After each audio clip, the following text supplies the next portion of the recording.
Olá pessoal, tudo bem com vocês? Videozinho rápido, resolvendo, discutindo alguns pontos daquela nossa última lista de revisão sobre misturas e separação de misturas, tá? Algumas questões nós já resolvemos na última aula, mas, claro, alguns pontos e aspectos aqui para que vocês tenham um melhor rendimento na nossa VG que se aproxima, tá? Então, vamos lá. Primeira questão. Numa das etapas do tratamento da água que abastece uma cidade, a água é mantida durante um certo tempo em tanques para que os sólidos em suspensão se depositem no fundo. Ora, ao ler a questão, nós temos que os sólidos que estão em suspensão, eles devem se depositar no fundo daquele tanque. Ora, esse processo no qual os sólidos vão se depositar no fundo desse tanque, ele vai acontecer a partir da diferença de densidade entre o sólido suspenso e a água, tá? Então, nesse caso aqui, questãozinha simples, qual que é a propriedade aqui envolvida em que nós temos o material sólido se depositando no fundo de um recipiente? Ora, nós temos aqui a densidade, certo? E aí esse processo ele é chamado de sedimentação, processo no qual o material sólido ele vai se depositar no fundo de um recipiente. No dia a dia a gente pode observar esse processo na limpeza, por exemplo, de piscinas. Se adiciona um dado produto na piscina, deixa-se ali um certo tempo para que aquele produto ele venha a agir quimicamente, e aí, passado esse tempo, é possível observar que os sólidos, todos eles estavam em suspensão, ou seja, na piscina, eles venham a sedimentar. E aí a pessoa vem com um sinfão, por exemplo, um sugador, e aí retira esse material que está ali depositado no fundo, tá? Vamos na sequência, pessoal. Questão 2. Um sólido A está totalmente dissolvido em um líquido B. Ora, nós temos um sólido, tá? Que ele está totalmente dissolvido em um líquido. Nós trabalhamos com 3 tipos de mistura sólido-líquido. Essas misturas elas eram classificadas como soluções,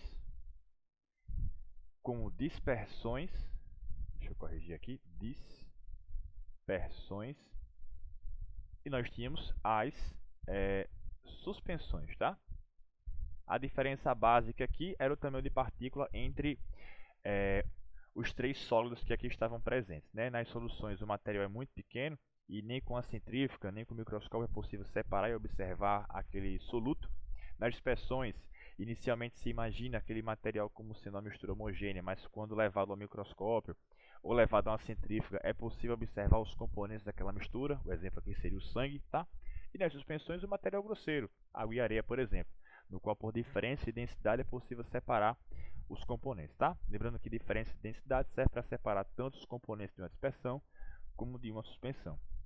Porém, na dispersão a gente tem que fazer uso de uma centrífuga, tá? Então vamos lá. A questão fala que o sólido A está totalmente dissolvido. Ora, se ele está totalmente dissolvido, nós estamos falando de uma solução, tá? E aí como é que eu vou separar os componentes de uma solução? Ou seja, o processo em que eu vou conseguir separar esses componentes é a destilação. Processo no qual vocês viram no laboratório, né? A gente vai aquecer a mistura e aí, nesse caso, se tratando de uma mistura entre o líquido e o sólido, o material líquido, nesse caso a água, vai entrar em ebulição. Ao entrar em ebulição, cria-se vapor de água. Esse vapor de água passa por um condensador, que obviamente vai ter a função de condensar aquele vapor de água. E, claro, ao final do processo eu vou ter água destilada. A gente consegue observar esse processo aqui, tá? Nós temos uma mistura homogênea. Nesse caso aqui é uma mistura sólido-líquido, seria, por exemplo, água e sal. Mas poderíamos trabalhar também com 2 líquidos, tá? O exemplo seria água e álcool. Então, a manta fornece energia na forma de calor, a mistura se aquece. Na temperatura de aproximadamente 100 graus Celsius, nós temos ali vapor de água. Esse vapor de água passa pelo condensador e aí nós temos ao final a água destilada, certo? Então, voltando à questão, nesse caso aqui nós temos como processo de separação a destilação. Na questão 3, pede para explicar, tá? Eu vou adiantar a questão 3, ficou como atividade de casa também. E aí vocês podem, inclusive, pesquisar sobre, tá? Mas aí nós temos, como eu acabei de comentar na questão 2, nós temos um líquido, juntamente com sólidos em solução, ou 2 líquidos, desde que a mistura seja homogênea. Nós temos o aquecimento da mistura, o líquido com maior volatilidade, tá? Aquele que evapora mais facilmente passa pelo condensador e ao final ele é condensado e obtido aquele material separado, tá? Vamos na sequência, questão 4. O que acontece com os componentes não voláteis? E aí lembre que eu comentei para vocês que volatilidade é a tendência, tá, de um líquido passar para o estado vapor. Obviamente que é uma definição ainda bem inicial, bem superficial, mas que atende por hora às nossas necessidades. Então, nesse caso em específico, os componentes não voláteis serão aqueles que não vão evaporar, tá? Então, voltando aqui à figura do destilador, a gente consegue observar que aqueles que são voláteis, ou os mais voláteis, vão evaporar e vão passar pelo condensador, e os não voláteis permanecem no fundo do balão. Então, nesse caso, a alternativa correta é a letra B, tá? Nós temos a permanência desses componentes não voláteis, tá, no fundo do balão. A questão 5, pessoal, também envolve processo de destilação. Sempre que nós tivermos uma questão envolvendo separação dos componentes do petróleo, nós vamos sempre trabalhar com o processo de destilação, tá? Só que nesse caso, uma destilação fracionada. Mais uma vez, a destilação é um processo de separação e mistura que vai se basear nos diferentes pontos de ebulição. Então, quando eu venho para a destilação fracionada, nós temos essa situação aqui. Só um ponto, tá, pessoal? Antes de comentar sobre esse processo, no class de vocês, eu deixei um vídeo do Manual do Mundo, tá? No qual o Iberê ele visita uma refinaria e ele mostra esse processo na prática e ao vivo. Então é interessante também, um vídeo curto para que vocês possam observar e ver como de fato funciona a obtenção dos componentes do petróleo. O petróleo é uma mistura homogênea, complexa, tá? E aí, como é que ela funciona? Como é que é o princípio desse processo? Nós temos o óleo cru, tá? O petróleo. Ele passa por uma fornalha, no qual esse óleo é aquecido, a uma temperatura ali um pouco superior a 350 graus Celsius, pode vir em torno de 400. E aí, observe o seguinte, se o petróleo é uma mistura de vários componentes, esses componentes apresentam, obviamente, diferentes temperaturas de ebulição.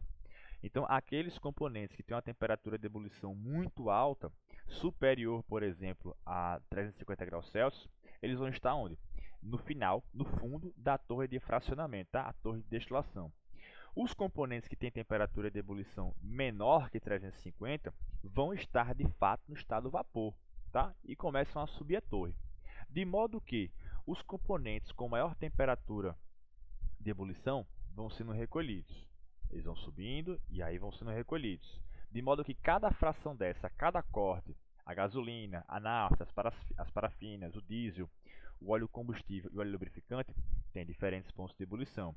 Logo, os componentes mais pesados, como eu havia comentado, vão ficando na parte de baixo e os componentes mais leves vão saindo na parte superior da coluna.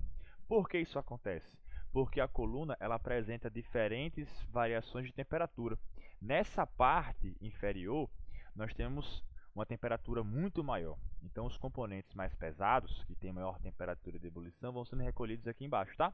E os componentes mais leves vão subindo e vão sendo recolhidos aqui, ó, na parte de cima da tabela. E aí, quando eu falo componentes mais leves, entende-se aqui o gás liquefeito de petróleo, a nafta, a gasolina, esses componentes, tá? Então vamos lá, vamos na sequência. Voltando para a questão, nós temos os seguintes aspectos. Quando chega às refinarias, o petróleo passa por um processo que resulta na separação de seus diversos hidrocarbonetos, que são os compostos formados ali por carbono e hidrogênio. Nesse aspecto aqui nós temos a gasolina, o querosene e o óleo diesel. E aí assinale a alternativa que apresenta o nome do processo utilizado nas refinarias. Falando de petróleo, destilação fracionada. A questão 6, pessoal, ela fala das curvas de aquecimento, certo? A curva de aquecimento ela vai evidenciar como acontece, no caso, como se dá a variação de temperatura em função do tempo, seja de uma substância ou de uma mistura. Essa questão 6 eu havia feito lá no laboratório, tá? Então, só vou comentar rapidamente e já vou passar para a próxima questão. Neste caso aqui, ó, nós temos uma substância inicialmente sólida que é aquecida continuamente.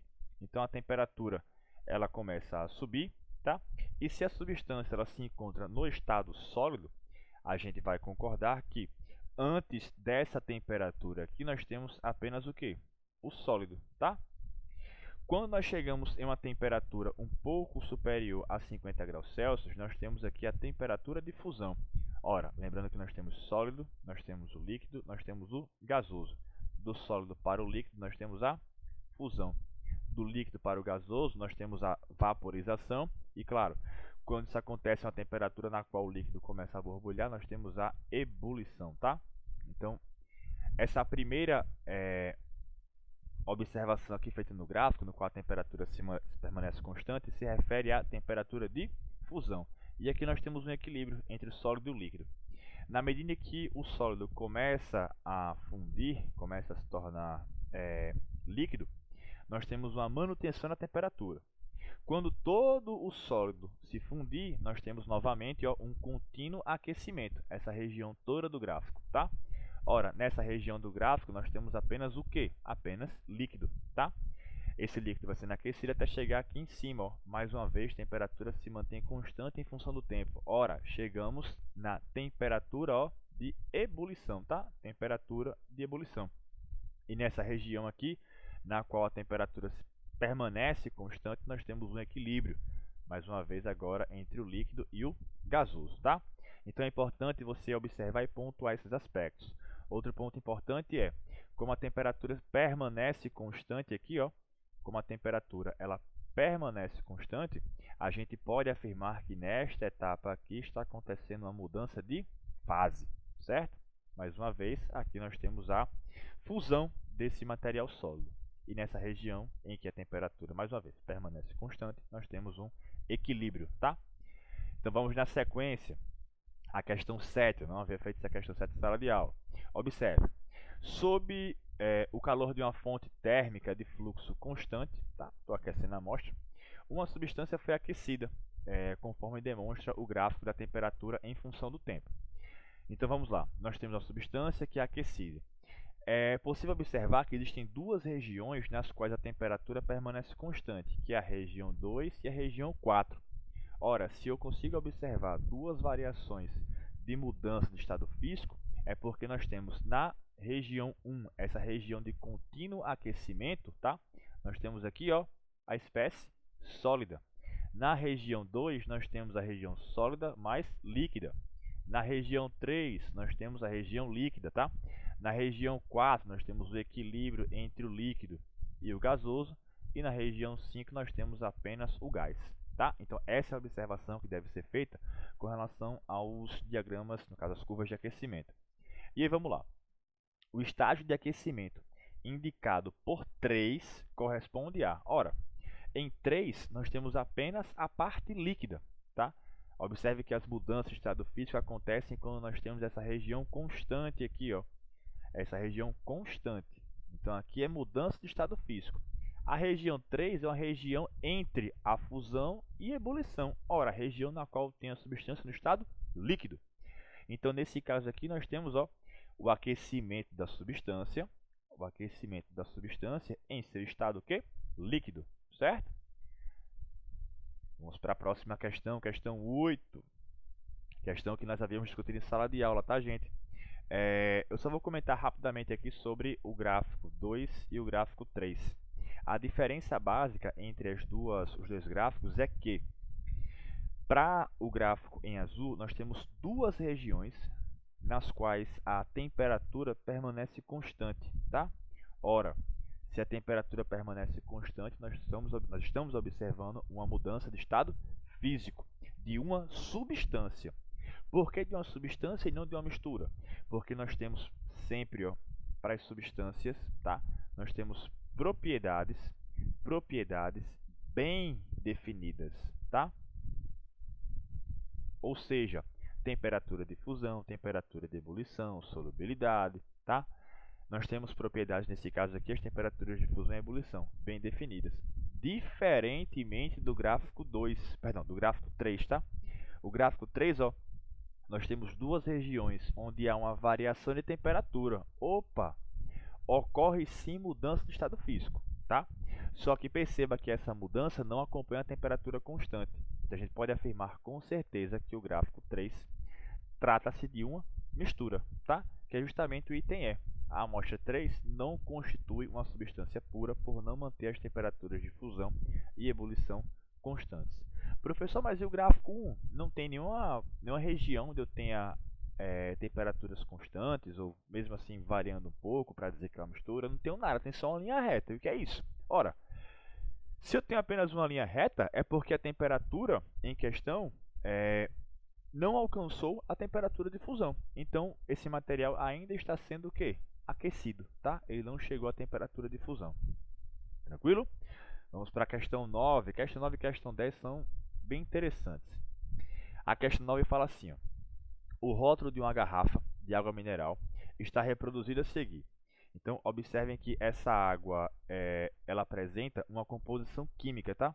Essa composição química, ora, diz respeito ao que existe dentro daquela mistura, tá? Ora, se eu tenho apenas água, viria na composição o quê? Água, nada mais. Mas eu tenho aqui, ó, sulfato de cálcio e bicarbonato de cálcio, tá? Ou seja, eu tenho outras substâncias presentes no rótulo, no caso, presentes na composição da água mineral. Mas você não consegue observar isso olhando somente para a garrafa. E nem levando a uma centrífuga e nem ao microscópio. Opa, nós estamos falando de uma o quê? Solução. Se eu estou falando de uma solução, nesse caso nós temos uma mistura. Uma mistura o quê? Homogênea, tá? Entre um líquido e um sólido. Tranquilo? A questão 10 traz o rótulo da Coca-Cola. E aí você observa aqui ó, que nós temos sal, tá? Sal presente na composição. Nós temos ó, água, dióxido de carbono, corante caramelo, edulcorante, ciclamato de sódio, acefulfame, acefulfame, que palavra difícil, aspartame, acidificantes, enfim. Perceba que nós temos vários ingredientes.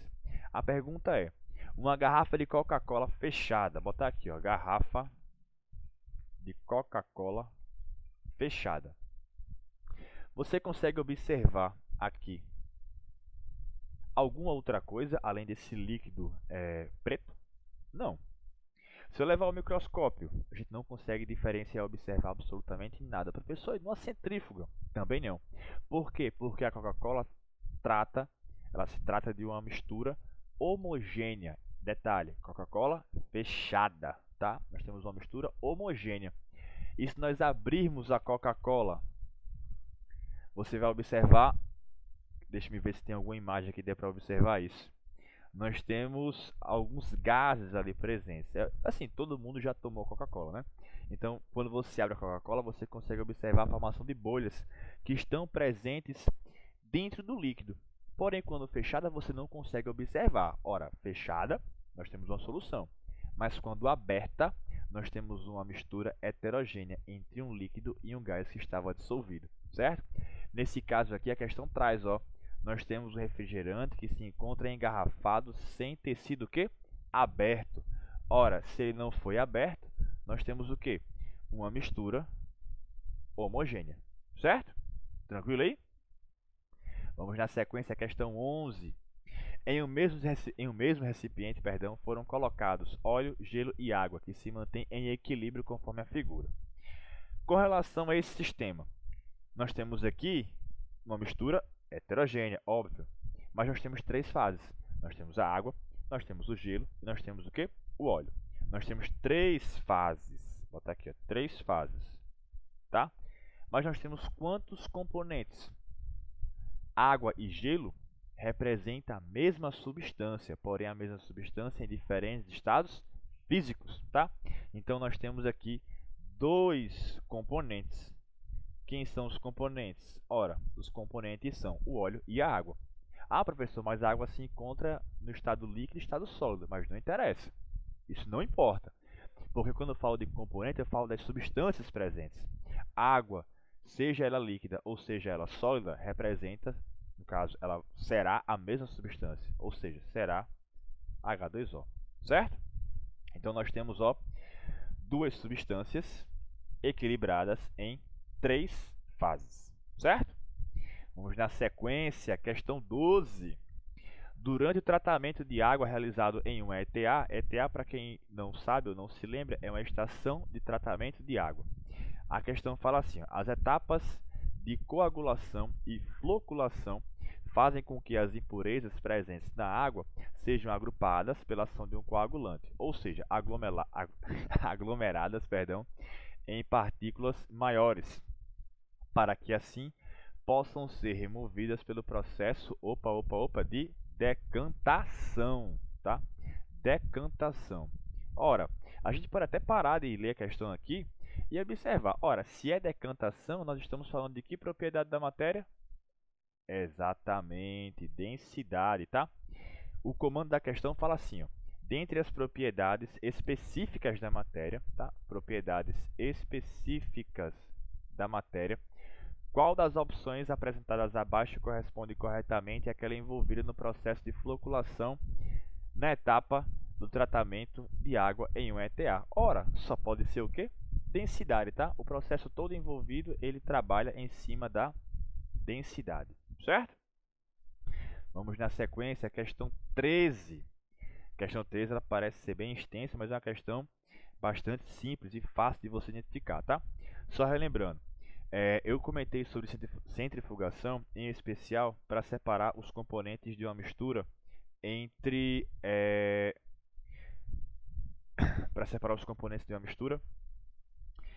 heterogênea, tá? E aí, claro, se tratando de centrifugação, a propriedade envolvida é a densidade. A questão, o enunciário dela, fala do sangue. Então, observe o seguinte. A centrifugação é um método utilizado em diversas áreas, entre as quais nas análises clínicas no processamento de alimentos. Aí fala da uranálise, que é a análise da urina, centrifugação do leite, para obter o leite desnatado. E aí nós temos aqui, ó, o sangue, tá? Esse método também é amplamente utilizado em análise de sangue.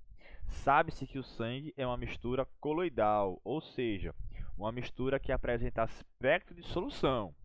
Parece uma solução, tipo, tu olha e acha que tem uma coisa só. Só que a gente sabe que o sangue é uma mistura heterogênea, certo?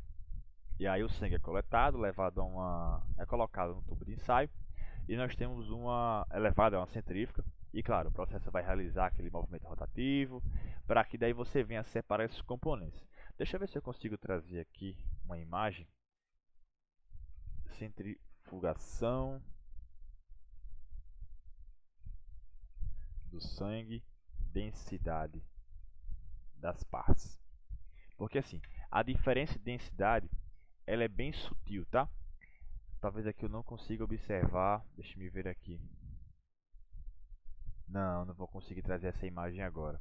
E o vídeo vai ficar extenso. Mas as três partes, os três componentes do sangue, tá? Os glóbulos vermelhos, os glóbulos brancos e o plasma, eles apresentam sim densidades diferentes, tá?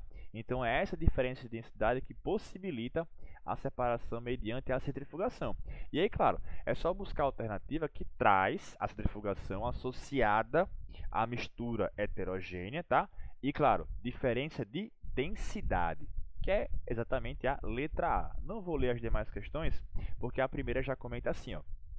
Centrifugação é um método de separação de misturas heterogêneas de sólidos com líquidos, ou somente líquidos, como é o caso do sangue, sendo a diferença de densidade dos fatores mais importantes na separação da mistura. Perfeito. Se fosse analisar as demais alternativas, ó, letra B, a centrifugação é um método de separação de misturas homogêneas de líquidos. Ora, mistura homogênea de líquido seria o exemplo clássico. Pensa com um exemplo: água e álcool. Não tem como separar isso com centrifugação. E ele fala aqui na sequência, ó, centrifugação com ponto de ebulição. Cara, quem fala de ponto de ebulição é destilação, tá? Não é centrifugação. O item C, ele fala mais uma vez, ó, dos pontos de ebulição. Isso está errado. O item D, ele fala da diferença de densidade, mas vamos lá. A centrifugação, vamos acompanhar a letra D porque ela traz algo que parece que é correto, mas tem uma pegadinha ali no meio. Acompanhe o item D. A centrifugação e a filtração consistem em métodos de separação de misturas homogêneas de gases. Opa, de gases? Não. E misturas homogêneas de líquidos. Tá. Tem aí de líquidos, ok, mas não pode ser homogênea, mistura heterogênea. O enunciado fala isso, tá? Completamente errada. O item é: o sangue, por se tratar de uma mistura coloidal, pode ser separada por destilação fracionada. Gente, quem é que eu separo por destilação fracionada? É o petróleo, tá? Os componentes do petróleo. Tranquilo? Então, questão 13, letra A. A questão 14, pessoal, trata do petróleo. E aí, mais uma vez, o texto fala da origem do petróleo, aquela coisa toda. Mas vamos lá, vamos para o comando da questão. Se quiser pausar o vídeo para você ler o enunciado, pode pausar, tá? Então vamos lá. A respeito do petróleo e seus derivados, assinale a alternativa correta. O item A. Os derivados do petróleo obtidos a partir do refino são empregados não somente para a produção de combustível, mas também para a produção de matéria-prima para diversos fins. Tá, até aí, ok. Vamos deixar aqui como provável. Vamos ver o resto. O item B, tá? Saiu juntinho aqui, mas vamos acompanhar. O petróleo é uma mistura complexa, tá? Perfeito, de compostos orgânicos, ok.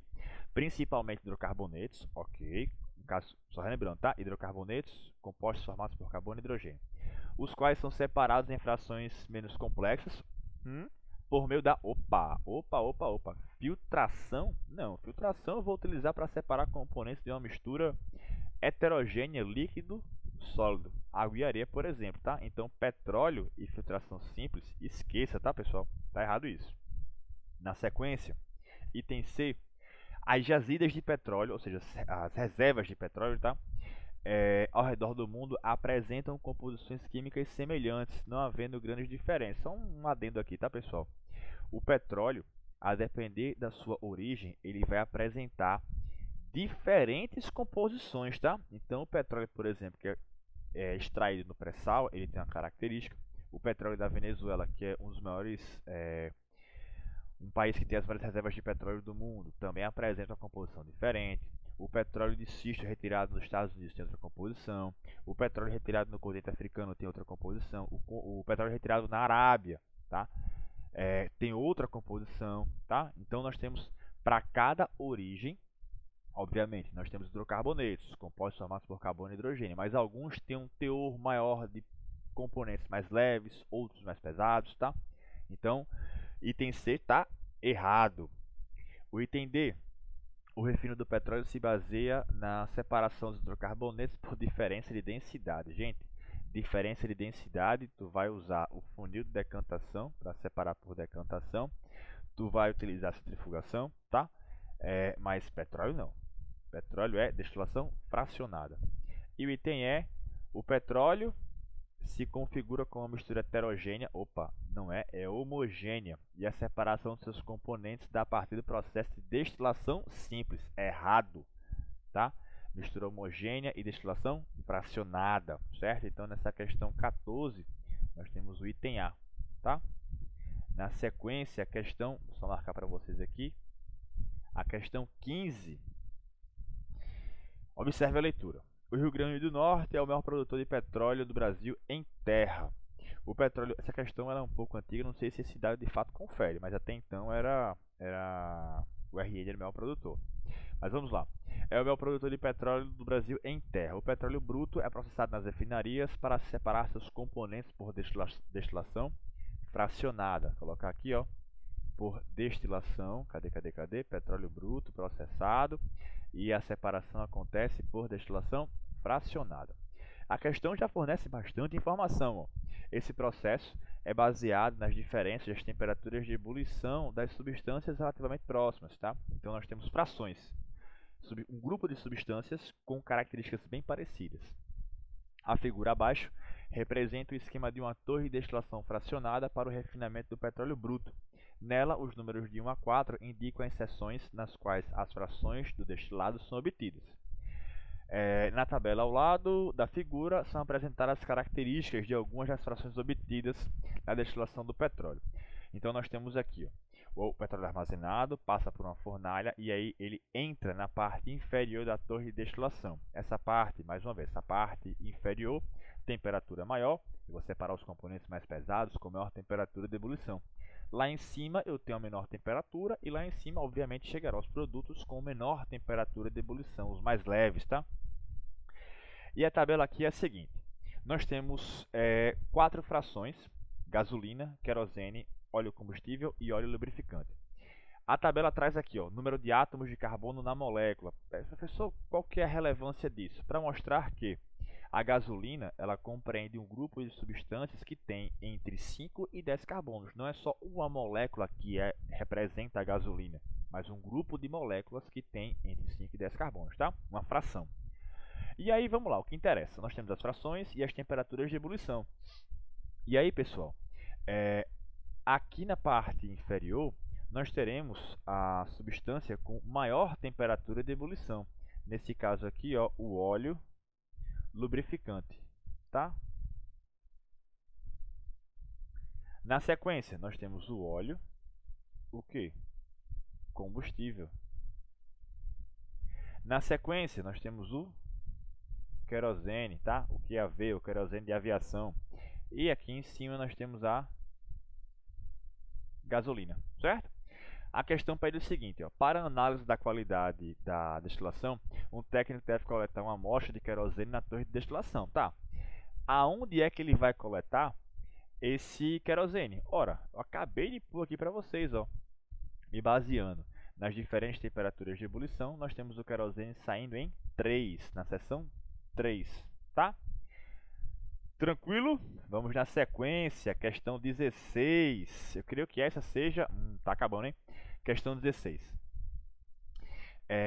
A obtenção industrial do oxigênio, por exemplo, nos hospitais é comum se observar cilindros de oxigênio. Quem já, enfim, esteve no hospital, já visitou, viu algum filme, série que trata ali do ambiente hospitalar e das enfermarias, né? Se observa ali tanques, tá? No caso, tanques de oxigênio, cilindros de oxigênio, melhor dizendo.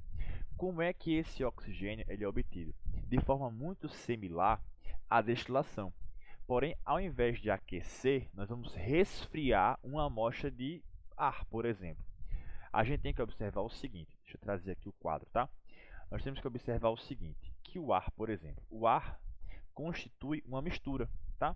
O ar atmosférico, o ar que nós respiramos, o ar, ele é uma mistura, vou botar aqui, ó, uma mistura gasosa. E aí, como é que eu vou separar os componentes dessa mistura? Primeira coisa é, no ar nós temos nitrogênio e nós temos oxigênio. Então, o oxigênio que nós respiramos, ele corresponde aqui, ó, a aproximadamente 20% do ar que nós respiramos. E o nitrogênio corresponde aqui a 79%, tá? O outro 1% é dos demais gases presentes, CO2, alguns gases nobres. E aí, como é que eu vou separar esses dois componentes? Ora, eles já são gases. Não faz sentido eu aquecer para fazer um deles evaporar. Ora, eles já são gases. O que é que eu posso fazer? Resfriá-los. Eu vou trabalhar com a temperatura na qual o gás irá condensar, tá? E aí a questão traz o seguinte: a obtenção industrial do oxigênio, aí ó, ponto de ebulição 183, no caso menos 183, e o nitrogênio, ó, menos 196. É feito por destilação fracionária do ar. E aí o ar destilação fracionária do ar. Ponto. Comprimindo-se o ar fortemente e resfriando a aproximadamente 200 graus Celsius abaixo de zero, todo o ar e todos os componentes do ar vão se liquefazer, ou seja, todos eles se tornarão o quê? Líquidos, tá? A uma temperatura de aproximadamente, ó, mais uma vez, menos 200 graus Celsius. Perceba que essa temperatura é inferior à temperatura de ebulição de ambos, ou seja, se eu estou trabalhando em uma temperatura inferior à temperatura de ebulição, eu tenho as substâncias do estado líquido, certo? Para simplificar, você pode imaginar assim, ó. Nós temos os sólidos, os líquidos e os gases. E aqui, ó, deixa eu traçar aqui uma reta. E aqui, do sólido para o líquido, nós temos uma temperatura. Que temperatura é essa? Temperatura de fusão. E aqui, entre o líquido e o gás, nós temos temperatura de ebulição, tá? Então, antes da temperatura de ebulição, nós temos que fase? A líquida. Entre a temperatura de ebulição e a temperatura de fusão, líquido. Depois de ebulição, somente gás. Antes de fusão, sólido, tá? Então você consegue determinar no caso não a composição, mas o estado físico de uma substância a partir da temperatura de ebulição daquela substância e, obviamente, a temperatura na qual aquela substância vai se encontrar. Nesse caso aqui, ó, o oxigênio menos 183 e o nitrogênio menos 196. E aí vamos lá. Aqui, deixa eu apagar essa parte aqui e trazer para cá. Nós temos essa relação aqui. Deixa eu trazer para cá e deixa eu ampliar. Vai ficar mais fácil de entender quando eu colocar aqui as temperaturas. Imagine que essa região aqui, deixa eu ver aqui, essa região aqui em azul, tá? É o 0 graus Celsius. O que está à direita é positivo e o que está à esquerda vai ser o que? Negativo, tá? E aí vamos colocar aqui a temperatura de menos 200 graus Celsius, tá? A temperatura de ebulição do nitrogênio, vou colocar em vermelho, é menos 196 graus Celsius. E a temperatura de ebulição do oxigênio, ela é um pouquinho maior. Só um pouquinho.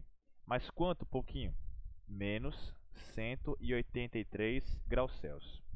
Só um detalhe, tá, pessoal? Isso aqui está fora de escala.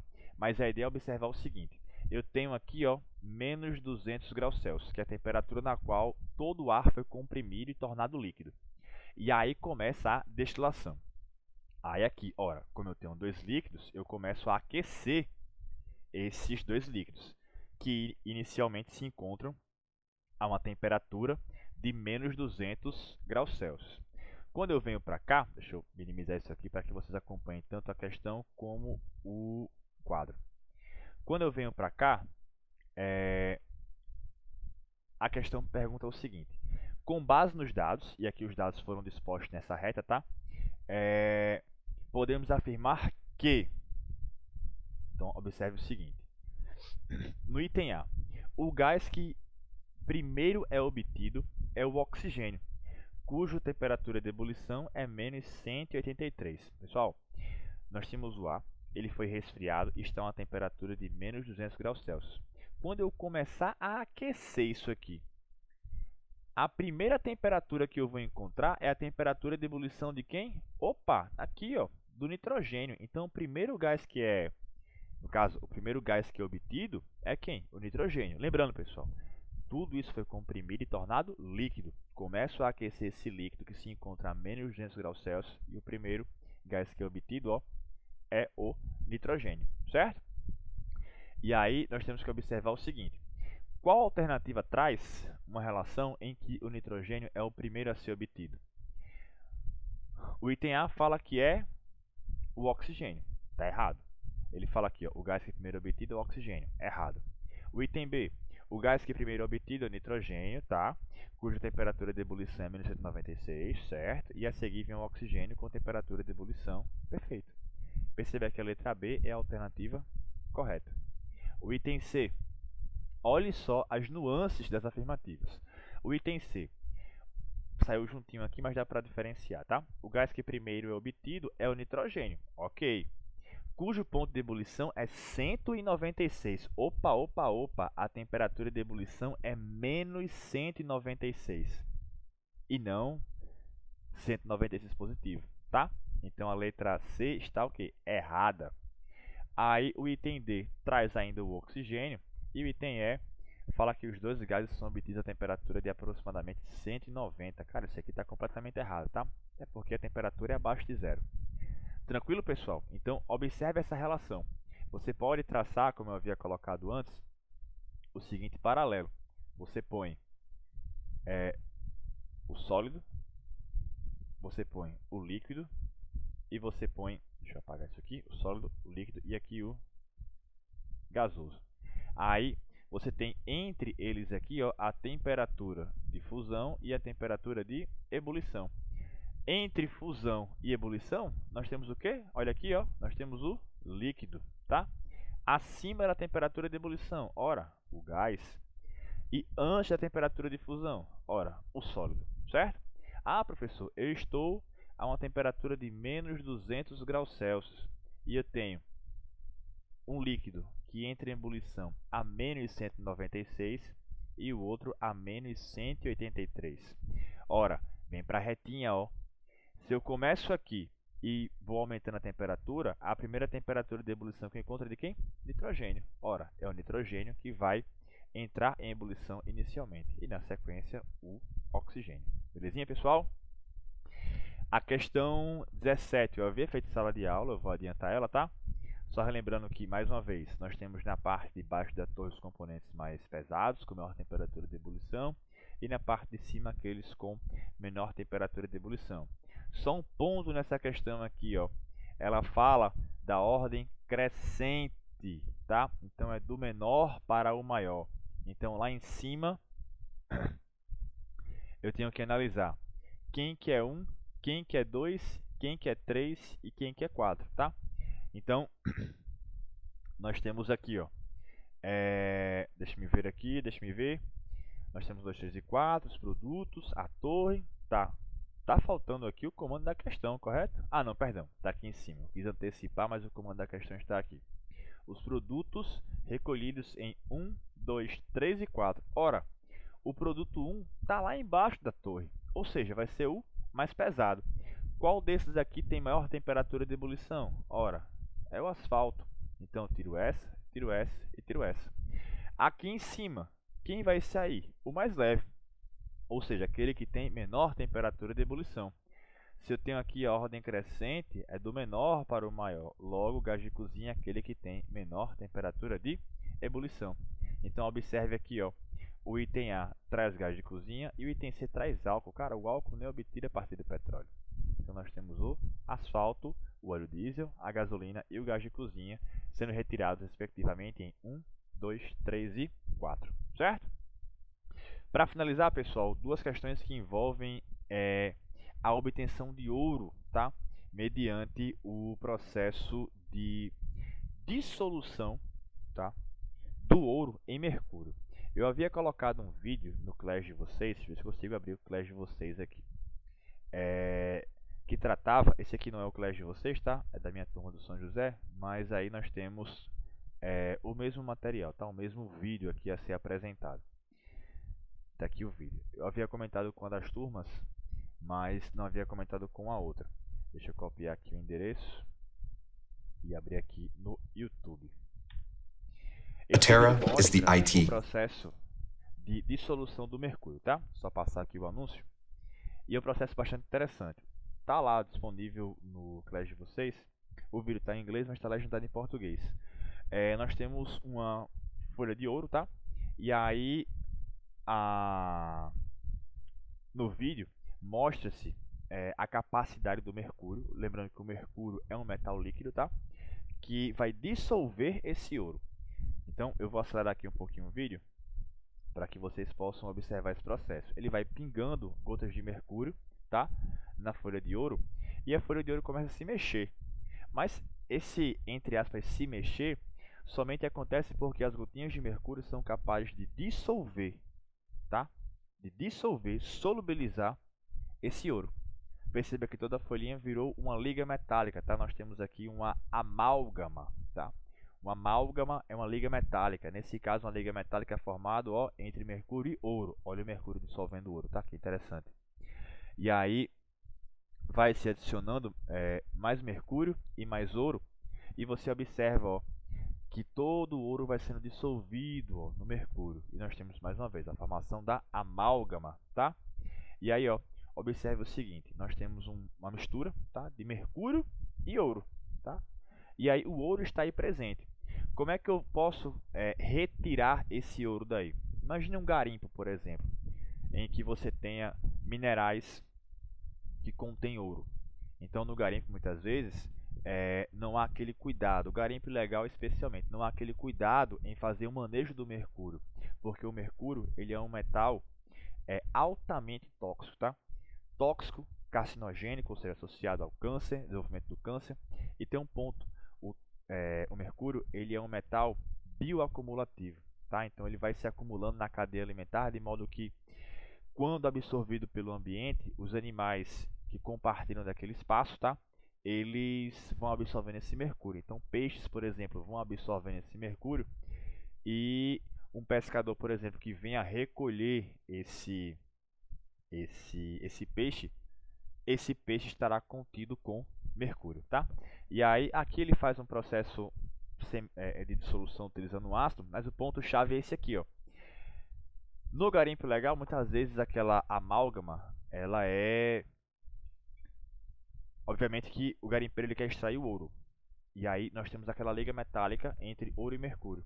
O garimpeiro vem e aquece o mercúrio, porque o mercúrio ele é volátil. Então o mercúrio ele vai vaporizar. Você vai ter mercúrio na forma de vapor. E esse mercúrio na forma de vapor ele consegue se ligar a outros compostos e formar compostos orgânicos que carregam consigo o mercúrio. E aí esses compostos é que vão estar na cadeia alimentar, por exemplo. Então, voltando para a questão, observe a questão 18. Entre as propriedades do mercúrio está a capacidade da forma orgânica desse elemento se acumular ao longo da cadeia alimentar, causando a contaminação de peixes e o risco de envenenamento de quem dele se alimenta, inclusive seres humanos. A intoxicação por mercúrio pode provocar danos ao sistema neurológico e as consequências podem variar desde dores do esôfago e diarreia até sintomas de demência. E aí, enfim, se fala de depressão, ansiedade e outros pontos. O ponto-chave está aqui. Porém, para o garimpeiro, o que importa são outras propriedades do mercúrio, como a capacidade de se unir a outros metais para formar as amálgamas, tá? E aí são pequenos grãos, no caso, os pequenos grãos de ouro se agregam com a ajuda do mercúrio e podem ser separados com mais facilidade. A capacidade de formar amálgama não é única do mercúrio, que interessa aos garimpeiros. O mercúrio ele se liquefaz e evapora em temperaturas menores do que o ouro. Portanto, basta o maçarico para separar os dois metais e obter ouro puro.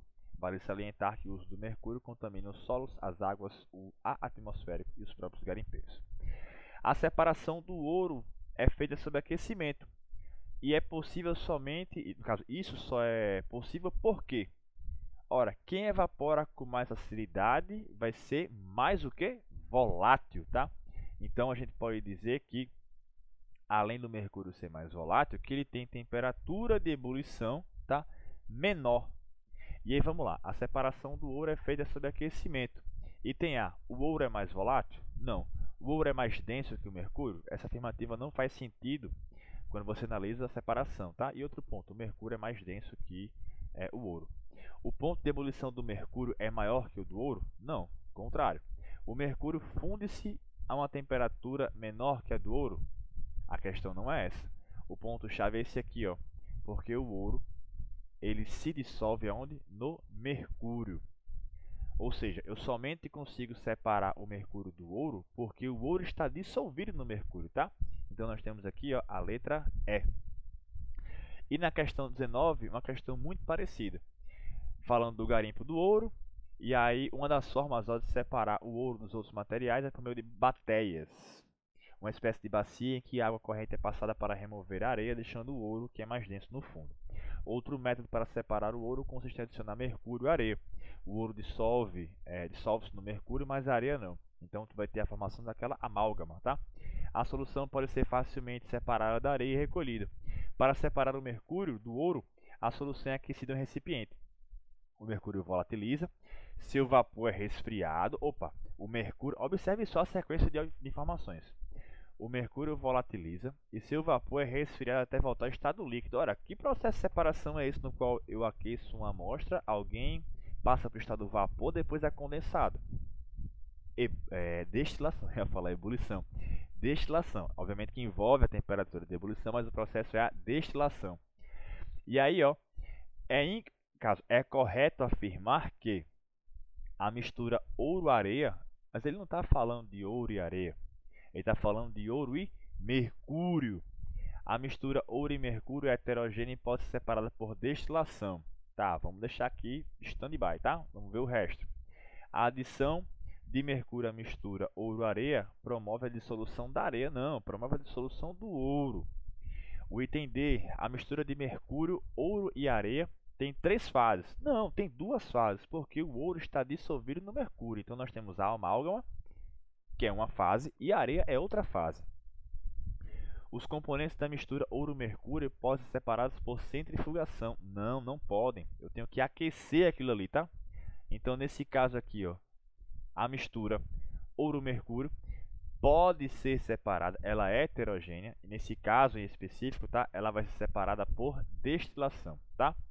Questão bastante interessante, mas atentem-se, tá, pessoal, aos processos, às curvas de aquecimento, ao processo de destilação do petróleo, tá? Mediante a destilação fracionada. E aí fica a resolução dessa lista nesse vídeo e aquela listinha de densidade, aquela primeira que nós fizemos, nós trabalhamos com as torres de... me fugiu o nome da prática agora, pessoal. Com as misturas nas provetas, a torre de líquidos, tá? Tanto a torre de destilação, fracionamento, mas aquela primeira lista de densidade que nós construímos as nossas torres de líquidos, tá? Então fica essa lista como material auxiliar, o vídeo também como material auxiliar. Observem, assistam depois aqueles 2 outros materiais, tá? Como é feita a gasolina e a dissolução do ouro e mercúrio. E é isso, pessoal. Bons estudos, boa sorte e boa prova a todos. Valeu!